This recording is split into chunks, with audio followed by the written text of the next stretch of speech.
Hey guys, now that you see my last video on what drifting is and you actually know what drifting is, you might be wondering how you can get yourself into drifting. If you're trying to take this to a professional level, drifting can be really expensive, but there's still a way that you can have fun and it can still be affordable.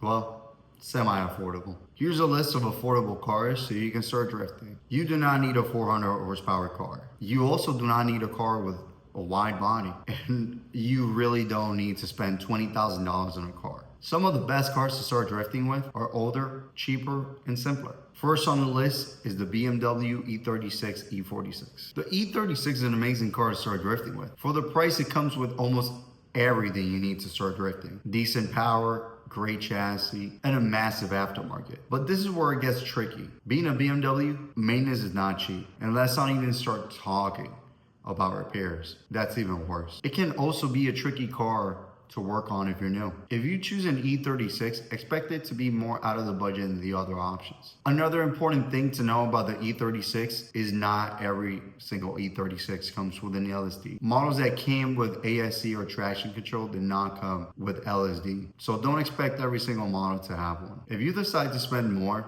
the E46 is still way out of budget. The E46 is slightly similar, but it's still heavier. It has better interiors, more electronics, but it might be more expensive on the maintenance. Now, next on the list is the Nissan 350Z. The 350Z is one of the most popular cars to start drifting with. They're reliable, make good power stock, and have a huge aftermarket support. One of the biggest advantages on the 350Z is how drift ready you can make that car. With only coilovers, an angle kit, and a welded differential, your car's ready to drift. If you plan on daily driving the vehicle, just get one with a VLSD. It's not perfect, but it's still more livable. Now, the downside of the 350Z is the weight. With all that weight, the tire consumption or the tire wear, it's pretty bad. And they don't feel as nimble as a smaller car. They're also more expensive up front, and many have been abused. So it can be a little bit more difficult to find a clean one. Still, if you're looking for a car that has been proven and can be drift ready fast, the 350Z is a great option. Next on the list is the Infiniti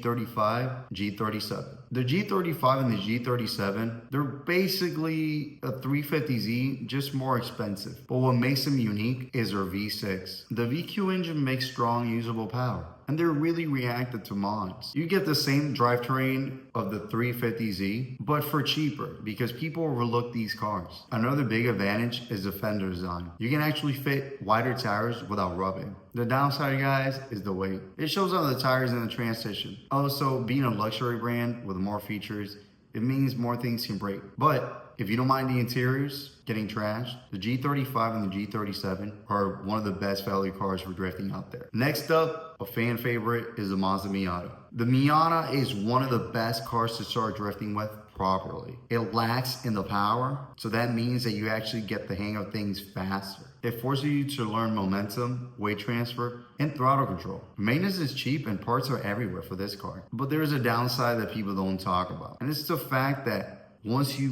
become a better drifter, you want to start upgrading the car more and more and more, which will get more expensive. Sometimes it can be more expensive than the car itself. And another thing, yet again, is power. High speed tracks are a downfall for this car, so you're always going to be getting past. But don't worry, guys, it's still a Miata. And by getting past, I mean a lot. Still, if you can drift a Miata, you'll be fast in anything. Next up, guys, is the Mustang SN95. Guys, this is a personal favorite. The SN95 is one of the cheapest ways you can get it some drifting with a V8. These cars make great low-end torque, the parts are cheap, and the parts are everywhere. If you guys want smoke without relying so much on the clutch, the SN95 will do the job. Now guys, there is a downfall to this car. It's a solid rear axle. Everybody knows this car has horrible rear suspension geometry, making it really hard for people that do not know how to drift. They can feel really unpredictable and they tend to snap more than the G35 or the G37. They're also front heavy, which makes the transitions slower than the BMW or the Miata. Another thing to be really careful about this car is the transmission reliability. Models with smaller engines tend to have weaker transmissions than the 5.0 or even the 4.6. The chassis flex is another issue. Without the subframe connectors, the car doesn't feel planted at all. But with that said, with the right setup and enough seat time, the SN95 can be a great car to start drifting with. If you want cheap power and don't mind fighting the car, the SN95 is a solid option.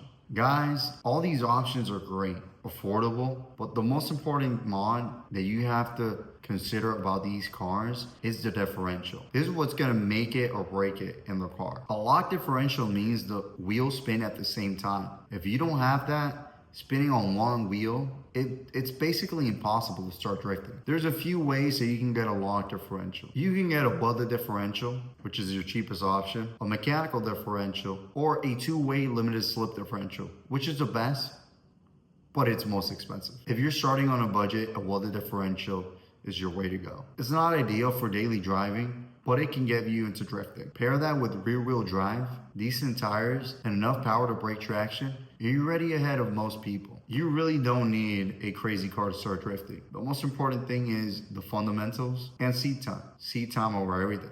Hey guys, thank you so much for watching this video. Please like and subscribe. Also leave a comment on what car you think is also affordable and it's good for drifting. Thank you guys so much. I'll see you on the next one.